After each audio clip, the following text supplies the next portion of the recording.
Welcome to Haunting History, the podcast that reaches back into the past for the events that shocked everyone. Tales of true crime, mystery, and the macabre. And when we're lucky, the stories were true crime, history, and the paranormal me. Now, who doesn't love a good ghost story, right? Welcome back to Haunting History Podcast. I'm your host, Kat. And I'm Haley. We just want to quickly give a shout out to our listeners who have stayed in contact with us. We would love to hear from you. Give us a shout out on Instagram, Facebook, and we also have a t-shirt contest coming up shortly, right, Haley? Yep. When are we doing that? Whenever I make it. I really don't know. So we're like tomorrow? I mean, I can try. We'll put that on our all of our social media, and all you'll have to do is tag 3 friends to be entered into the contest to get a Haunting History Podcast t-shirt. Made by Haley. Made by Haley. Almost like a professional. Almost like a professional. But since we've been gone so long, we don't want to make anyone wait anymore. This week's case takes us all the way back to 1980. But first, I'm going to take you back to just April of 2020, literally like mid-pandemic. And I was wondering about that. It was like beginning of pandemic. Right. Yeah. So do you want to say that again? No, I'm fine with saying a month into the pandemic. But this is my question. Are we going to refer for the rest of our lives? Are we going to refer to things as pre-pandemic, mid-pandemic, post-pandemic? Is that like a thing now? Like we're always going to associate it? I think we will. I mean, we do that with the plague, with history books. Pre-plague, after plague. It feels like the same. You do that with the plague? I was like, what are you talking about? I didn't live through the plague. I feel like I am. Anyways, it was mid-April, and I had all these hopes of being able to just record a lot because we were at home. You had lost all 3 of your jobs. Thank you. Pointing that out again. So I thought, like, ideally, we were going to just, like, have just a shit ton. We'd have, like, episodes up the butt for, like, the next year. You know what I mean? That was my plan. And then I know I've mentioned this before. I worked for work for a company that does trauma scene cleanup and crime scene cleanup. And my boss had the foresight to flip and start offering COVID sanitation. And in April and May, when I had started this story, my job got so insane where I was working 6 a.m. till 10 o'clock at night every night. Mm-hmm. And that's what kind of stalled us on the whole podcast thing. But back in April, before it got really bad, I had high hopes, and I had found Dorothy's story. And I was searching on the internet looking for a case that I wanted to dive into, and I came across a crime blogger's post about Dorothy Jane Scott, and he wrote so passionately about the case that I initially reached out to him just to tell him that I respected his in-depth coverage of the case, and we ended up responding back and forth, and I'll talk more about him later, and I'll have his blog on our episode show notes. But after talking to him, I really wanted to know more, so I reached out to the PIO of the Orange County Sheriff's Office, explaining that I had a podcast idea that I had come across and the case of Dorothy Jane Scott, and I was hoping that they would connect me to the cold case investigator assigned to her case. After several more emails going back and forth, I'm happy to introduce you to our guest today, Bob Taft with the Orange County, California Sheriff's Department Homicide Division. Bob, when we initially first spoke, and people should remember you if they've listened for a while, Bob and Haley and I did the Carrie Patterson case. Yes, ma'am. Back last year. And when you and I first spoke, you had said that you needed to get approval to do a podcast because the Orange County Sheriff had never done a podcast before, and that it would, I don't know how to say, grease the wheels if we did a case that you didn't have any kind of smoking gun on file, right? Yes. Is that a fair way to? Well, I think what it was is that Dorothy's case is kind of convoluted. Carrie's case is a little more succinct. So to get one out of the way, I would opt to choose a simpler case than one that's a little bit more complicated. Like Dorothy. Yes. And Carrie's case was close to your heart. Like it was one that you felt really strongly about, that you spent absolutely. a lot of time on. Well, I feel strongly about all of them. Back to today's case. On May 28th, 1980, 32-year-old Secretary Dorothy Jean Scott dropped her young son, Sean. His actual name is Shanti. Yes. That's his real name. Correct. Which means peace and love in... Oh, I have no idea. I think he told us. He goes by Sean now, so I'm going to refer to him as Sean because that's what he goes by. You'll hear On other podcasts, people are referring to him as Shanti, and that is actually his legal name. On that night, in May 20th, 1980, Dorothy Jane Scott dropped her young son Sean off at her parents' house in Anaheim, California, and went to a work meeting. At the time, Dorothy, a single mother to Sean, lived with her son and her aunt in the city of Stanton. She worked as a secretary at 2 retail stores, one Swingers Psych Shop and another store owned by the same man called Custom John's. I want to talk a little bit about the shops because when people describe Dorothy, they always describe her, you've heard it over and over again, like a bookworm, really quiet, Yes, very Christian. And I think it belies, like, people saying all those things about her. She clearly had another side. She worked at Swingers Psych Shop, which was really, really a hippie. correct. It was very, very, like, weed paraphernalia. At the time, yes. Right. But the other thing too is that she didn't delve into Christianity until later in life. Right, after she So- had started working there. Correct. And she started working there, correct me if I'm wrong, did her dad own Custom John's originally, or he owned Swingers Psych Shop? I know he owned one of the two. I can't remember which. I one would off think the it top would of be my weird head. that he owned Custom John's, because wasn't Custom John's named after John Kikola, the owner? Yes. So he probably owned a Swingers Psych Shop, Yes. which he And then sold John to John. bought it. Correct. And initially, Dorothy probably started working at one of them because her dad owned it. Yes. I'm assuming. Okay. So, but it's just such a conflict to me when people describe her as being like someone wrote, I know the crime blogger wrote it in his blog that he had read somewhere that someone described her as dull as a library book or something like that. And that wasn't her true personality. No, it was not, because if you go through and read some of the interviews of the people that the investigators talked to as part of the original investigation, they said that she had moved here. She had lived in Los Angeles County.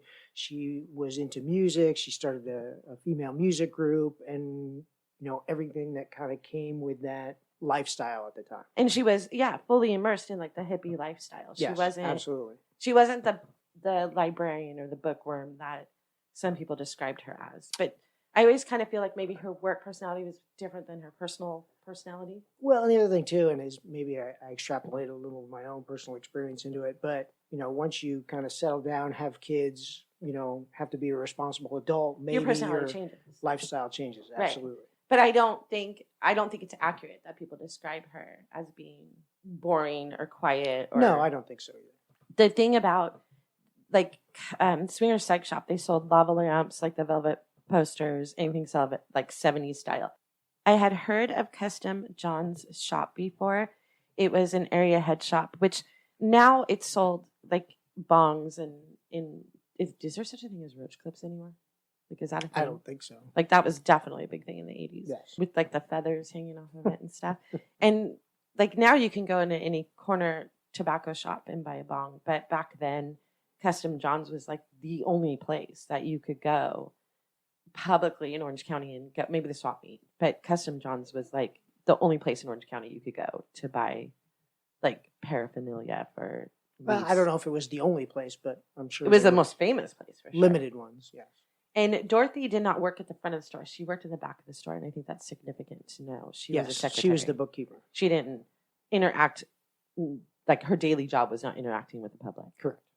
During this meeting that Dorothy had gone to, it was a combination meeting between both stores, right? Swingers Psych Shop and Custom John's. It was like an employee meeting. It was an employee meeting, yes. During the meeting, she had noticed that her coworker, a man named Conrad Boston. Do we know how old he was at that time?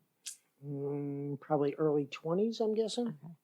Okay. She noticed that he was uncomfortable and ill. And a lot of the stories describe it as her having to convince him to go to the doctors because she noticed a red line going from like a bite mark up his arm. Yes. I don't know if he was like, someone please take me, or I don't think that's significant anyways. Yeah, I don't know obviously what transpired, but at some point they convinced him to go to the hospital. Get taken care of. After the meeting, another coworker named Pam Head, and I have not spoken to her yet. She told you she would speak to me. Yes, I talked to her once on the phone. She called me back. Yeah, and she said that she would speak to me, and then she gave the crime blogger, he spoke to her, and she gave him her phone number, and said that she would speak to me, but I called her and she's never ever called me back. I wanted to talk to her because her and Conrad are the last people to have seen her alive that night. Pam so going to the hospital, Dorothy was driving Conrad to the hospital. Pam had offered to go with them. The story goes that Dorothy drove to her parents' house first. Yes. Is that accurate that she really went in the house and changed scarves? Is that significant or is that accurate? It's a big part of the story. People talk about it all the time. Yes. And I realized that one of the key things was the change of color, perhaps, of the scarf. I would assume that she went in to talk to or to check on Sean at the time. And tell her parents that she was going to be late. She was going to be late, and that initially she was going to take Sean with her to the hospital, and the parents said, no, just leave him here. So then she, Pam, and Conrad all went to the hospital. I didn't know that. Now, how different could this have turned out if she would have had her little boy with her? That's funny. I never guess knew anything, that. Anything is possible. I guess it depends on whether she would have taken Sean with her when she went to go get the car, if she would have left Sean with Pam and Conrad. I would assume that she probably would have taken her when she went out to pick up the car. She would have taken him with her because, like, a 4-year-old would have said, no, Mom, I'm going with you. Like, a 4-year-old wouldn't have stayed. He would have been bored, for one thing. They were sitting in the waiting room for hours. True. And then just me thinking out loud, they probably would have had to put a car seat in the car and all that. How different this story this could have been a non-story if Sean had been with her that night. I never knew that. I don't think in this whole time, I never knew. So anyway, the scarf comes in to play a lot. Is that part of the story? Did she really change color scarf? I don't know specifically. We don't know if that really did happen. Nobody's ever specifically said, yes, she changed from color A to color B. Her mom said it in a newspaper article. I know that. And people surmise that, she wouldn't have been wearing a scarf in May in California, but I don't think people are taking into consideration it wasn't a woolen scarf. It wasn't a winter scarf. It was probably just something she had tied around her neck. Like a silk scarf. Yeah, and I think the reason why it's so relevant to this story is because whoever the person was that kept calling after her disappearance made mention of a particular color scarf.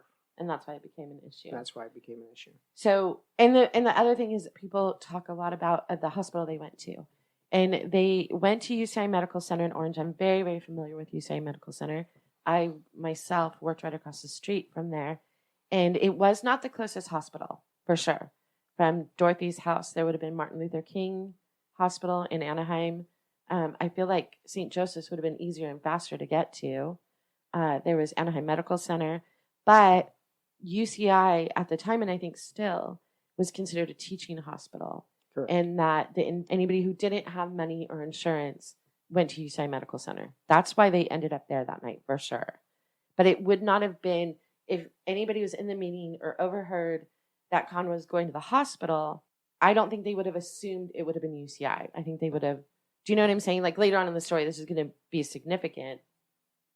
To have the foresight, you mean that they were going to UCI? Yes. If anybody overheard that they were taking Conrad to the hospital, they would have not have just assumed it was UCI, I don't think. That makes sense. Because it wasn't the nearest hospital. Right. So for someone to know where she was at UCI, it had to have been someone that knew that they were going there. That hospital would not have been the assumption, is my point. Right. Because it was not the closest hospital, for sure. Do you believe that the scarf was significant? I'd have to extrapolate a little bit of it because, unfortunately with these cold cases, you're trying to recreate events from 30, 40 years ago. And you have questions that are not answered. Right. And even reading through the available information on this case, you have information that's contained in a police report. You have information that's contained in media reports, newspaper articles, and you don't know which is the true information. Okay. And depending on the time frame when people talk, it could have been, I remember this at point A, but then when they talk to a different agency, even though the same person says the same thing, they may change it up a little bit or vary things. And so the file that you have is 41 years old. So there's information from 41 years ago and then information from 36 years ago. And then when her body was found. And then Correct. There's information from that the first cold case investigator that took it on at 10 years in 1990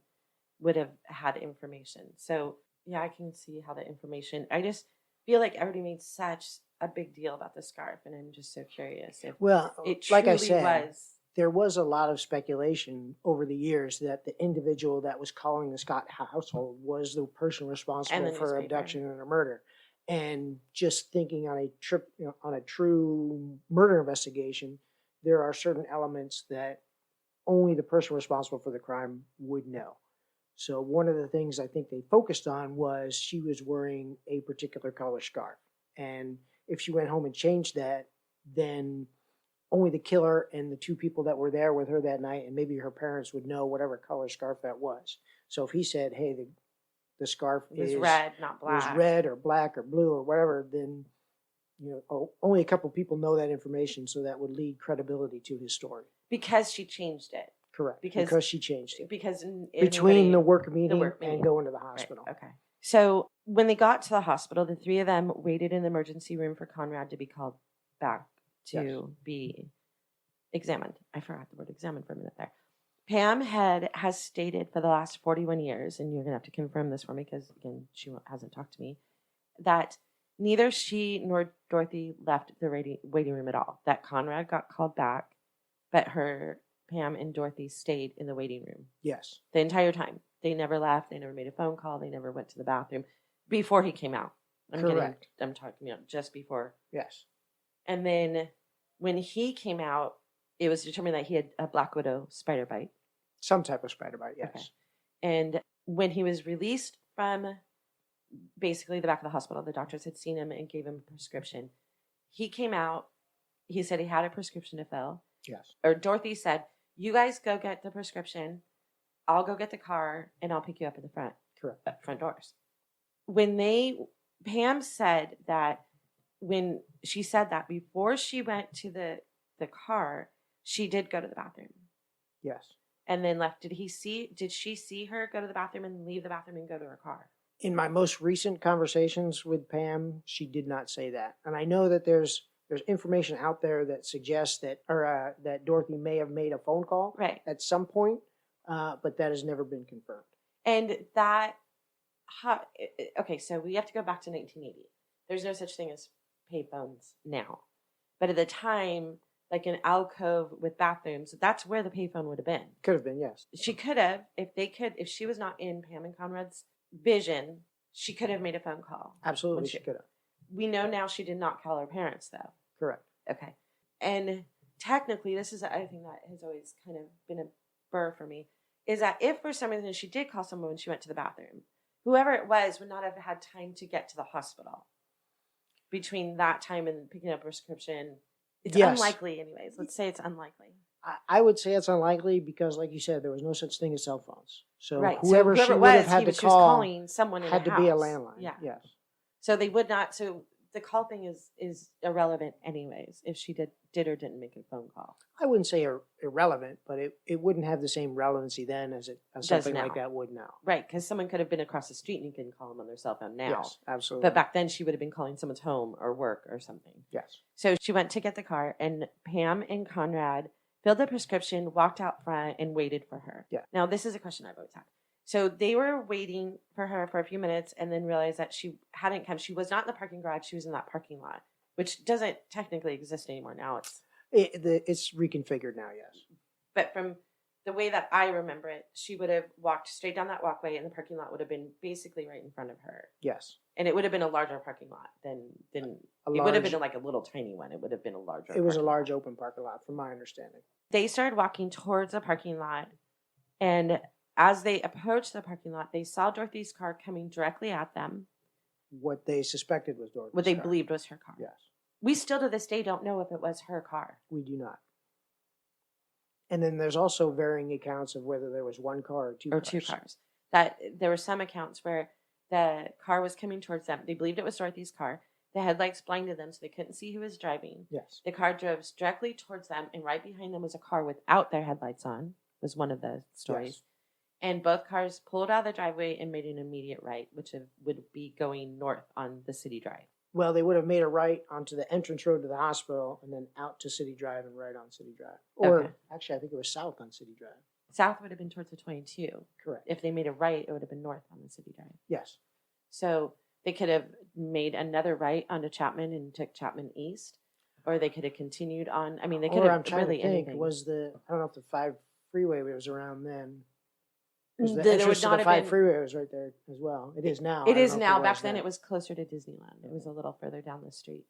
But the opportunities in that area, they could have made a left on Chapman. They could have made a right on Chapman. They could have stayed on the city drive to where it turns into like the Disneyland area. Mhm. They could have got it on the 5 freeway. It's definitely a possibility. There's so many options. Yes. But I guess the bottom line is we've always kind of assumption, and I think other podcasters and other crime bloggers have all assumed that that was Dorothy's car that they saw. But you spoke to Pam and you spoke to Conrad, right? You spoke to both of them? I did. Do both of them believe 100% that that was her car that night? Or do they question it now and they didn't question it then? They did not question it then. They both believed that it was Dorothy's car. Obviously, looking at it 40 years later, they said, yes, we believed it was Dorothy's car at the time. And then, obviously, Dorothy's car was not, nobody found it at the hospital. Right, so it wasn't So- there. But it could have disappeared while they were still inside the hospital, technically. Because they did go back in to track down somebody to call after she didn't return. Right. So, So we don't know for a fact that that was her car that left in a hurry that night.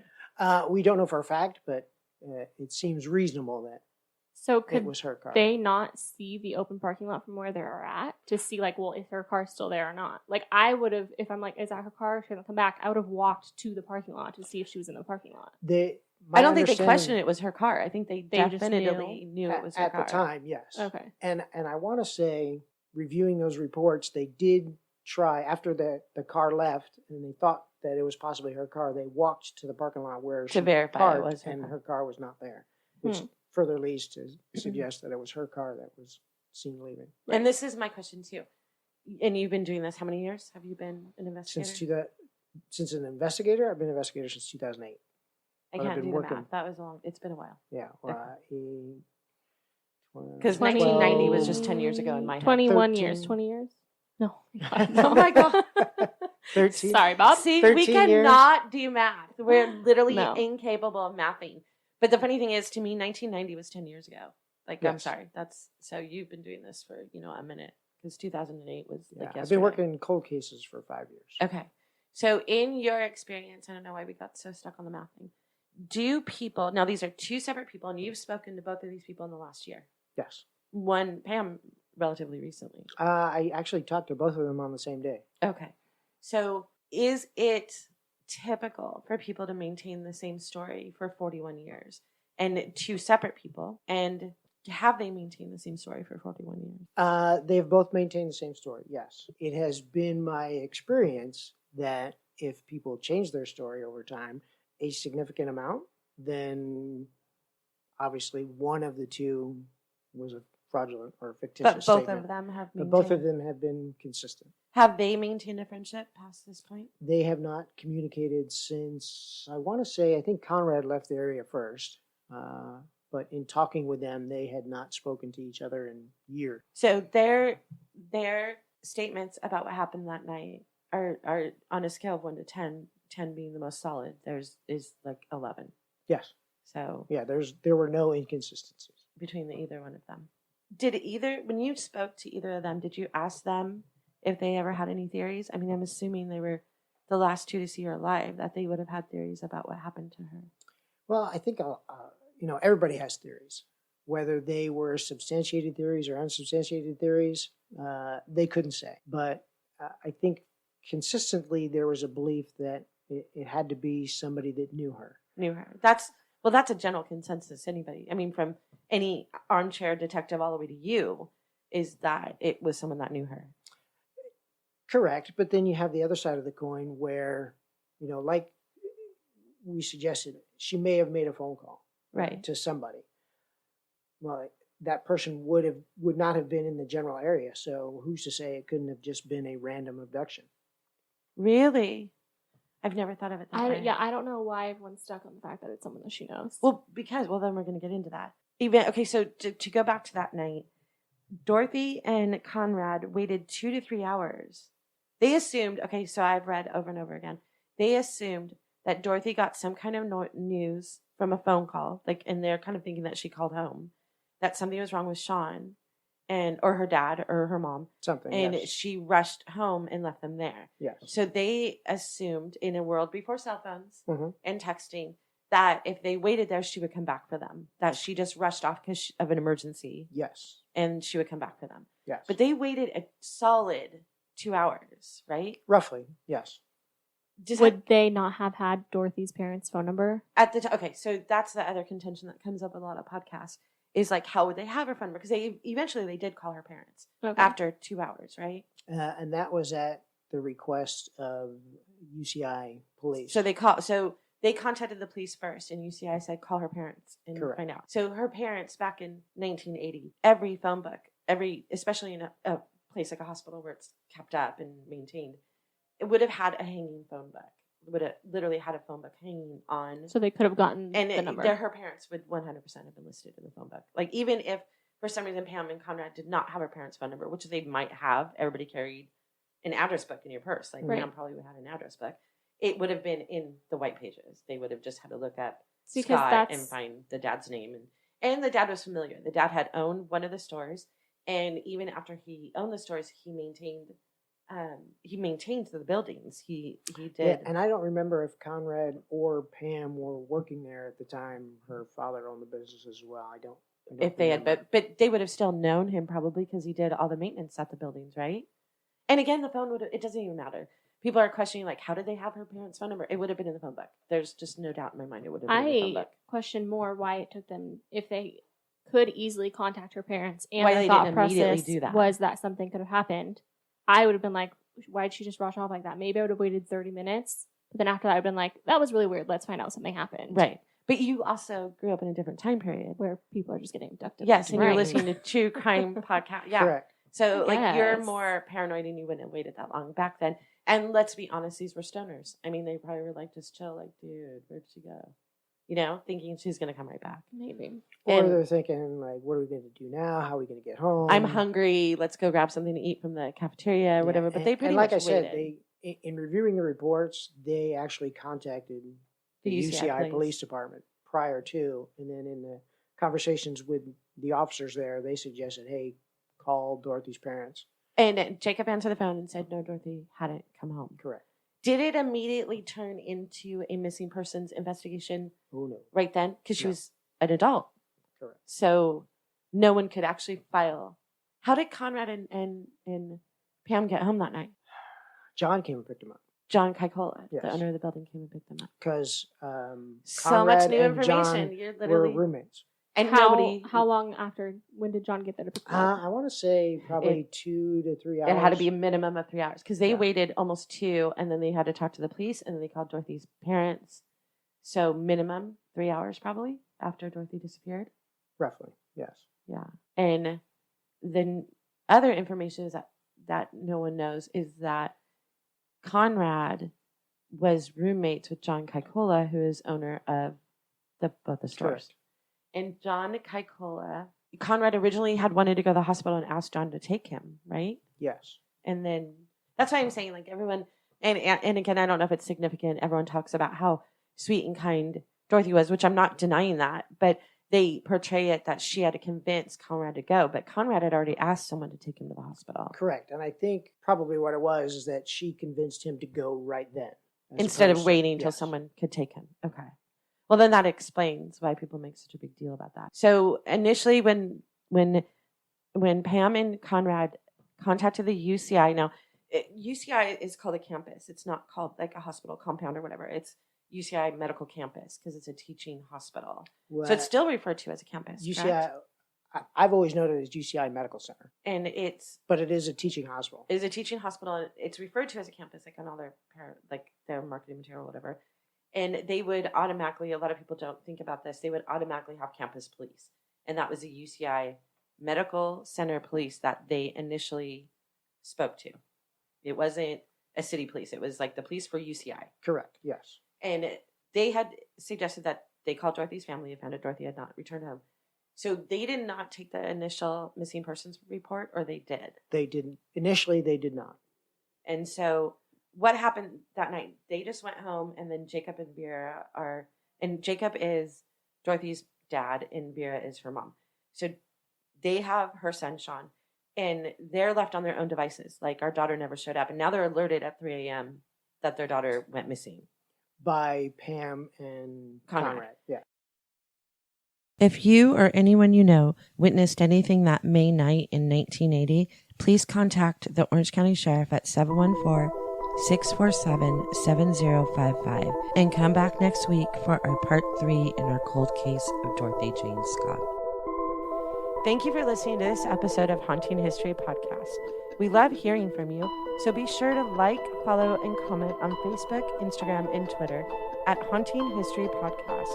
And don't forget to subscribe, rate, and review wherever you listen to all your favorites. Visit our website at hauntinghistorypodcast.com for more information on each episode, links to our Patreon page, and all of our social media platforms. Until next time, I'm Kat. I'm Haley. Remember, the living are far scarier than any ghost.